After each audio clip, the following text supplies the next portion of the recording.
লালমনিরহাট জেলার কালীগঞ্জ উপজেলা যুবদল আহ্বায়ক জাহাঙ্গীর আলম আঙ্গুর এবং ছাত্রদলের সদস্য সচিব বুলবুলের পদ স্থগিতের প্রতিবাদে বিক্ষোভ মিছিল ও প্রতিবাদ সভা অনুষ্ঠিত হয়েছে।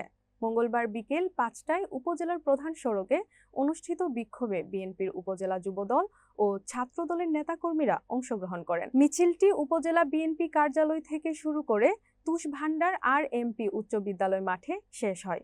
বিক্ষোভকারীরা জানান, পদ স্থগিতের নোটিশে নীতি ও আদর্শ পরিপন্থী কাজের কথা উল্লেখ করা হয়েছে, কিন্তু নির্দিষ্ট অভিযোগ উল্লেখ করা হয়নি। তারা দাবি করেন, দুঃসময়ে দলের জন্য নিবেদিত থাকার পরও এই সিদ্ধান্ত তৃণমূলকে অবমূল্যায়নের শামিল। প্রতিবাদ সভায় তারা হুঁশিয়ারি দেন, যদি কেন্দ্রীয় কমিটি পদ স্থগিতের সিদ্ধান্ত প্রত্যাহার না করে তবে কঠোর কর্মসূচি ঘোষণা করা হবে।